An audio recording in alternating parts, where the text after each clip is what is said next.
continuidade às entrevistas com os professores da FESP Faculdades, eu tenho a honra e o prazer de hoje entrevistar o Dr. Paulo Maia Filho, que ensina processo trabalhista aqui na faculdade e também exerce a presidência do Tribunal Regional do Trabalho, na 13ª região, e nós temos o prazer de tê-lo como professor na FESP, que é a faculdade que mais dá segurança ao seu aluno, como também ao professor, porque em todas as salas de aula tem câmeras nos corredores, na entrada, em todos os lugares, para que nós tenhamos um controle total do que está acontecendo na nossa faculdade.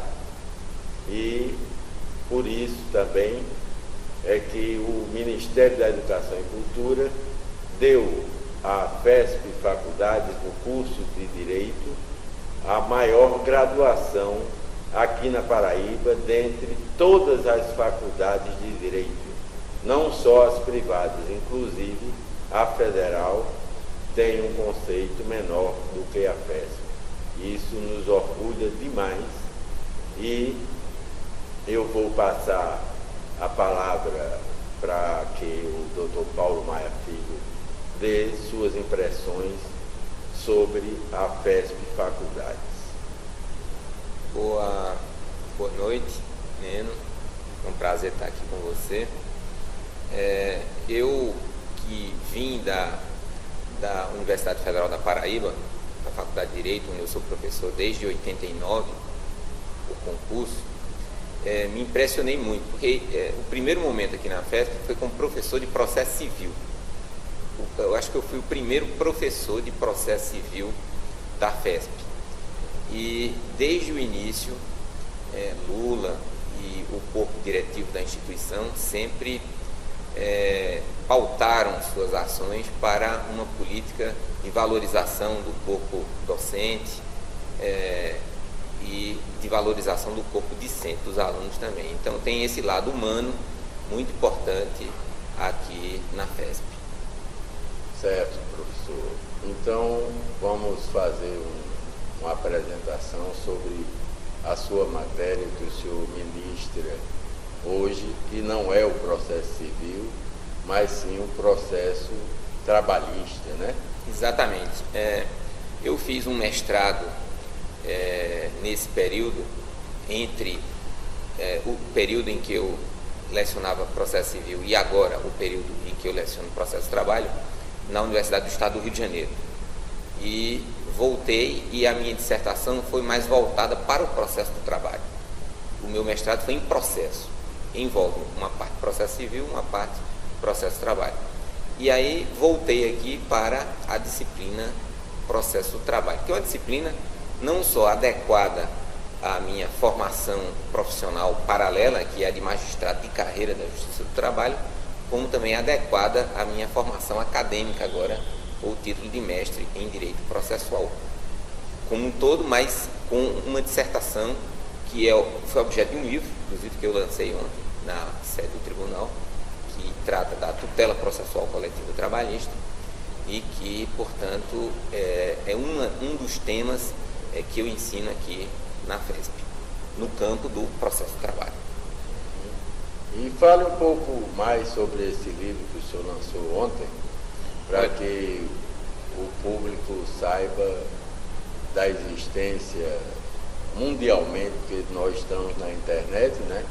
É verdade. Então, mundialmente, o seu livro vai ser conhecido e, lógico, que interessa a todos os alunos que fazem o curso de Direito. Olha só, eu acho que nós estamos vivendo um momento que é um momento da judicialização. Quer dizer, tudo deságua no judiciário. Você veja, por exemplo, políticas públicas deságua no judiciário. A questão da inelegibilidade deságua no judiciário. A questão da lei da ficha limpa deságua no judiciário. Enfim, fidelidade partidária, os grandes temas penais, etc. E paralelamente, no processo coletivo do trabalho, a partir partir de uma emenda constitucional, que foi a emenda 45 de 2004, se criou o mito da desjudicialização.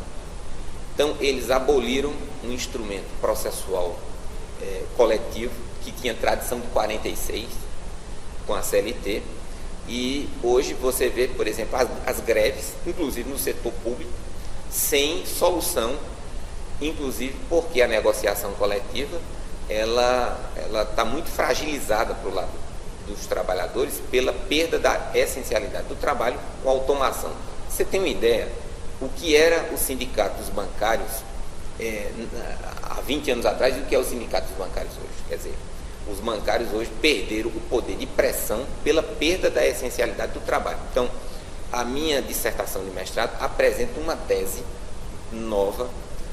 O meu orientador é um dos grandes processualistas brasileiros, que é Leonardo Greco, e essa tese é a da viabilização de uma ação chamada ação civil pública para a tutela das relações coletivas do trabalho, para a solução dos conflitos coletivos do trabalho, inclusive das greves no setor público, como a gente está assistindo aí aqui na Paraíba, por exemplo, as greves, a greve anunciada dos professores. E dos médicos também. E dos médicos também. Pois é. Então, como o senhor falou sobre o sindicato dos bancários, há alguns anos atrás, aquele colunista Joelmir Pedro, eu ouvi uma palestra dele lá em São Paulo, quando ele me falou, isso faz mais de 10 anos, muito mais, uns 15 anos. E ele falava na oportunidade de que os bancários eram uma profissão em extinção. Eu, na época, achei um pouco de loucura dele, porque naquela época eram monumentos às agências bancárias, com muita gente trabalhando e tal, e eu não achava nunca que ia haver o que houve na classe dos bancários, né? Porque hoje em dia é o dinheiro em cartão de crédito, né? É dinheiro de plástico. Então eu acho que com isso houve essa diminuição do poder dos sindicatos, né?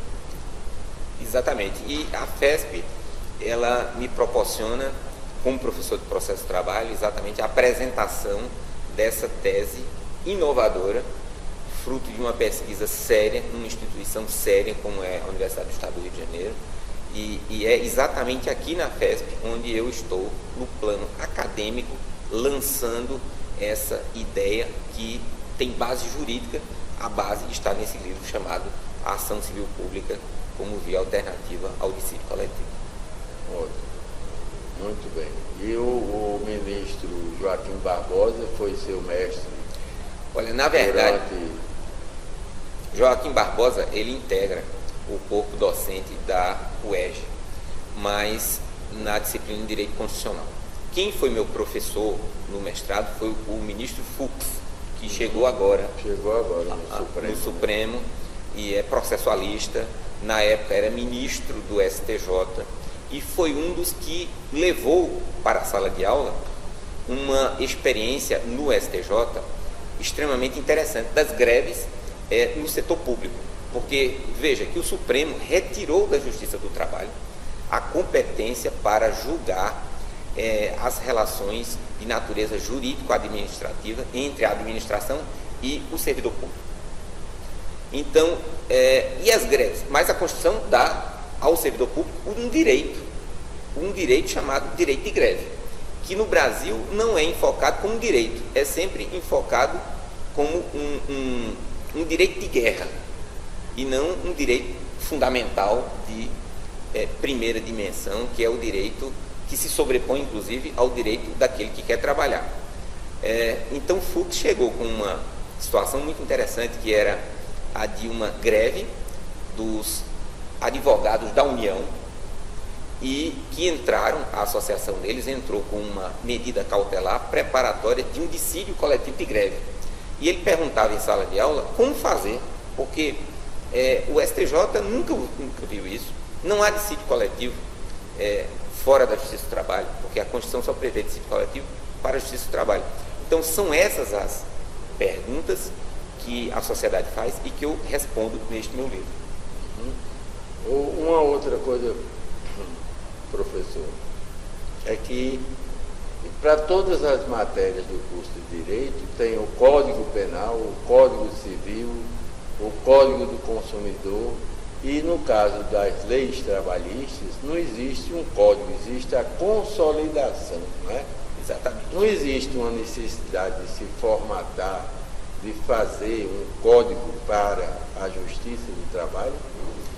Olha só, a consolidação que veio com o Estado Novo, inclusive com o estigma do autoritarismo do Estado Novo, do período corporativo fascista,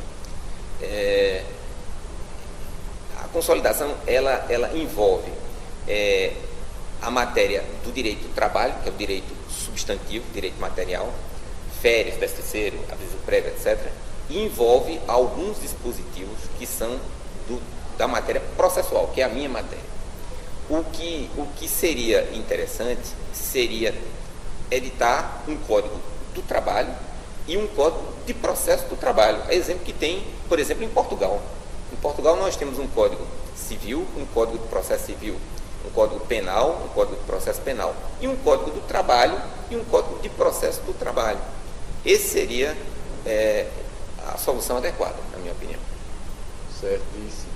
Eu acho estranho também, inclusive, como veio do Estado Novo, as leis do trabalho, através da consolidação, é uma coisa que pode ser, inclusive, já revisionada, né? Já adequada ao momento atual, porque eu acho que deve ter alguma lei, algumas coisas que estão lá em 1945, 1950, né?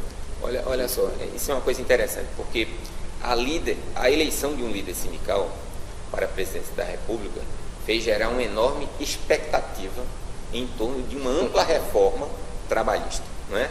E ele criou um Fórum Nacional do Trabalho em 2003. E deste fórum surgiram várias propostas. A primeira, a fundamental, era a reforma da estrutura sindical, corporativa, fascista, inspirada no fascismo italiano. Isso aí não resta a menor dúvida. Com unicidade sindical, etc. O imposto sindical, que é fascista. Mas, de todas as propostas, a única aprovada foi em uma perspectiva neoliberal, que foi exatamente a supressão da jurisdição normativa trabalhista exercida no dissídio coletivo. Então, enquanto que no processo civil coletivo se tutela políticas públicas, se reconhece identidades como os indígenas, os quilombolas, se proíbe, inclusive, por exemplo, fumo em aeronave, isso é uma norma. No processo coletivo do trabalho, se caminhou em sentido oposto, no sentido da desjudicialização dos conflitos, como se os conflitos coletivos pudessem ser resolvidos única e exclusivamente na via da negociação coletiva, com a fragilização do movimento sindical pela automação, né? Então, já finalizando, essa é uma preocupação que eu estou com ela o tempo todo aqui no plano acadêmico na FESP e que é objeto do meu livro, como eu já lhe falei. Pois, professor, eu agradeço e foi uma grata satisfação para mim, para a FESP e para todos os alunos tê-lo aqui como professor. Muito obrigado e uma boa noite. Eu que agradeço.